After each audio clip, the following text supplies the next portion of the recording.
Why is love so painful?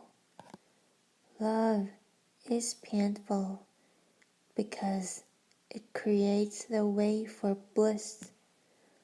Love is painful because it transforms. Love is mutation. Each transformation is going to be painful because the old has to be left for the new. The old is familiar, secure, safe. The new is absolutely unknown. You will be moving in an uncharted ocean. You cannot use your mind with the new. With the old, the mind is skillful. The mind can function only with the old. With the new, the mind is utterly useless. Hence, fear arises, and leaving the old comfortable, safe world, the world of convenience, pain arises. It is the same pain that the child feels when he comes out of the womb of the mother. It is the same pain that the bird feels when he comes out of the egg.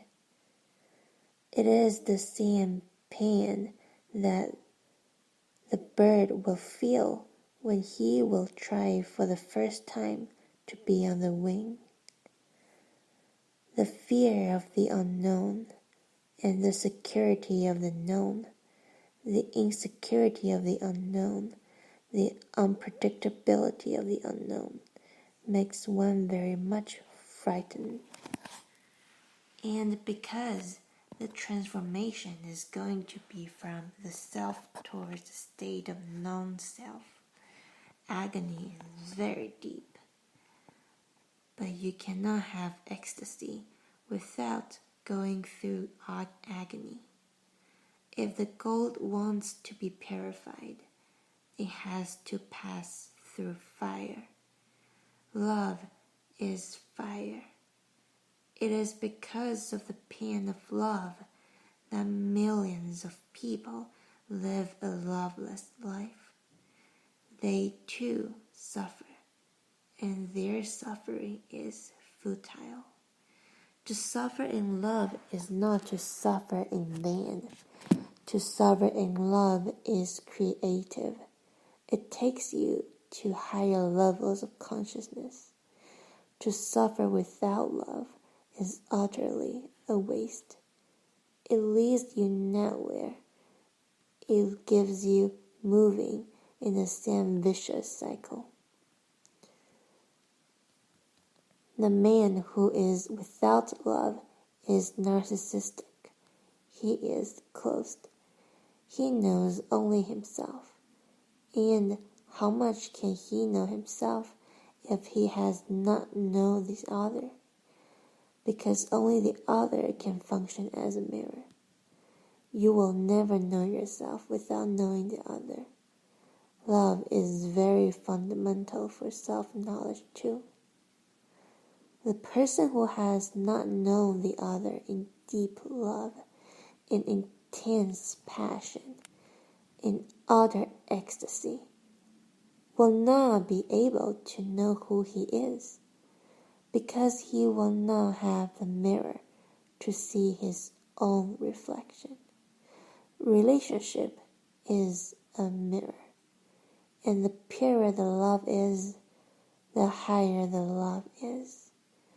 The better the mirror, the cleaner the mirror.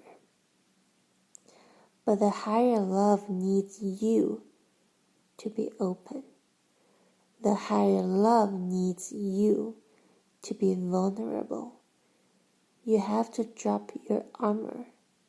That is painful. You have not been constantly on guard. You have to drop the calculating mind. You have to risk. You have to live dangerously. The other can hurt you. That is the fear in being vulnerable. The other can reject you. That is the fear in being in love. The reflection that you will find in the other of your own self may be ugly. That is the anxiety. Avoid the mirror. But by avoiding the mirror, you are not going to become beautiful. By avoiding the situation, you are not going to grow either. The challenge has to be taken. One has to go into love. That is the first step towards God, and it cannot be bypassed. Those who try to bypass the step of love will never reach God. That is absolutely necessary, because you become aware of your totality only when you are provoked by the presence of the other, when your presence is enhanced by the presence of the other, when you are brought out of your narcissistic, closed world under the open sky. Love is an open sky. To be in love is to be on the wing. But certainly, the unbounded sky creates fear. And to drop the ego is very painful, because you have been taught to cultivate the ego. You think the ego is our only treasure. You have been protecting it. You have been decorating it. You have been continuously polishing it.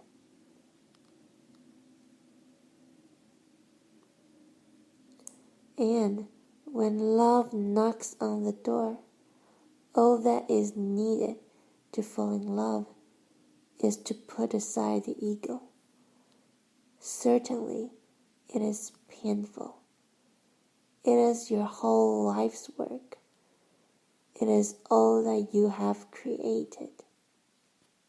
This ugly ego, this idea that I am separate from existence. This idea is ugly because it is untrue. This idea is illusory, but our society exists is based on this idea that each person is a person, not a presence. The truth is that there is no person at all in the world. There is only presence. You are not as an ego, separate from the whole. You are part of the whole. The whole penetrates you. The whole breathes in you, pulsates in you. The whole is your life. Love gives you the first experience of being in tune with something that is not your ego. Love gives you the first lesson that you can fall into harmony with someone who has never been part of your ego.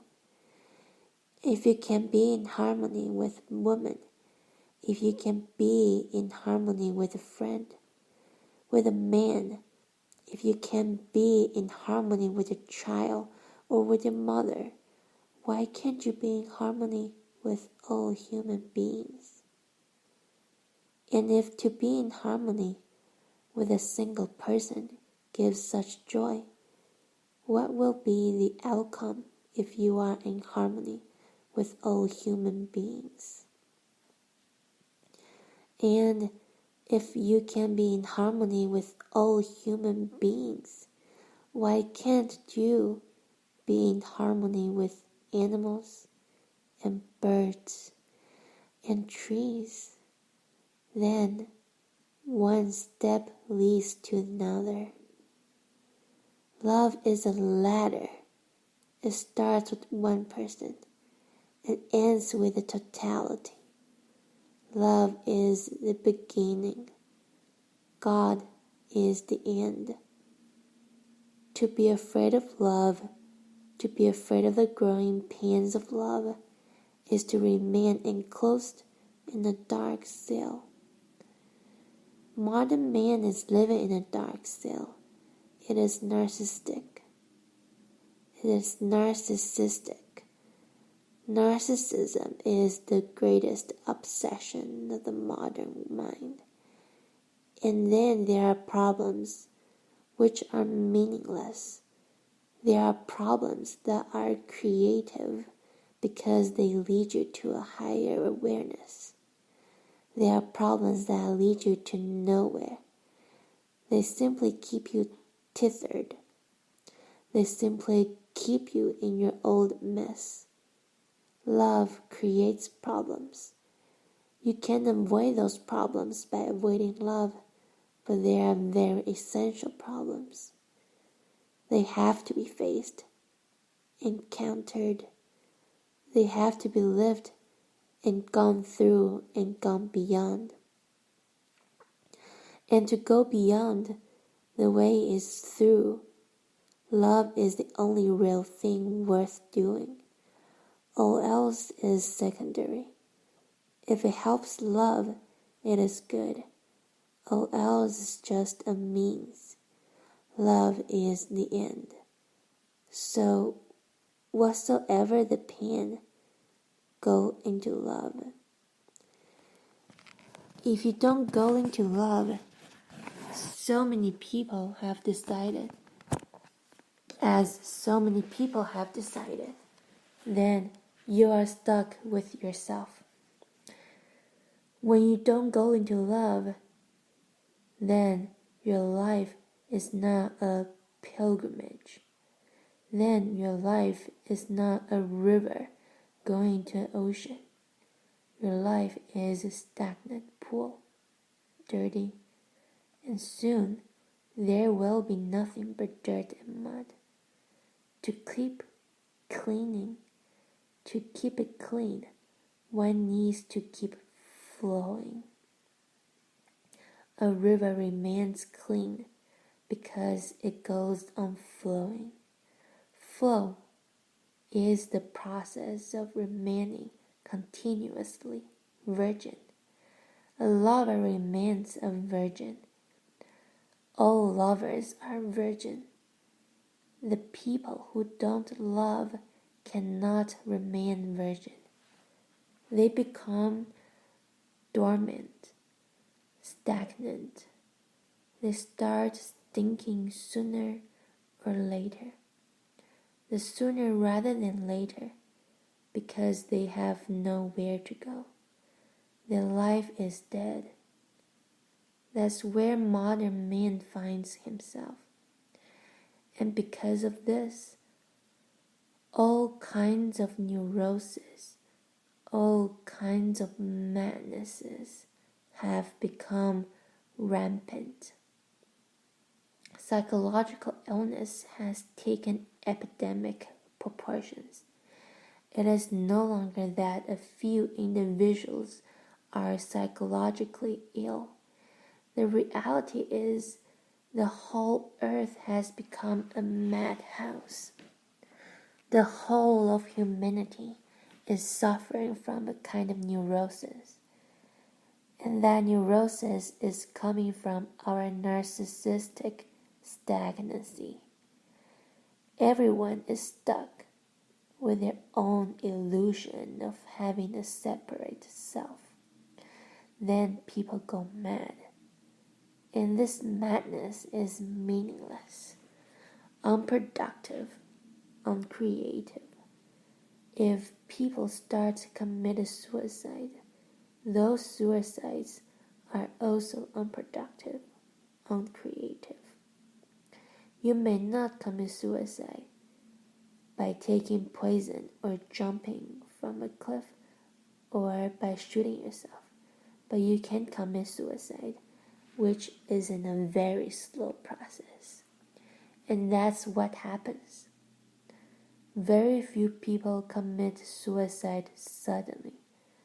Others have decided for a slow suicide. Gradually, slowly, they die. But the tendency to be suicidal has become almost universal. This is no way to live, and the fundamental reason, is that we have forgotten the language of love. We are no longer courageous enough to go into that adventure called love. Hence, people are interested in sex, because sex is not risky. It is momentary. You don't get involved. Love is involvement. It is commitment. It is not momentary. Once it takes roots, it can be forever. It can be a lifelong involvement. Love needs intimacy. And only when you are intimate does the other become a mirror. When you meet sexually with a woman or a man, you have not met at all. In fact, you avoided the soul of the other. You just used the body and escaped, and the other used your body and escaped. You never became intimate enough to reveal each other's original faces. Love is the greatest Zen koan.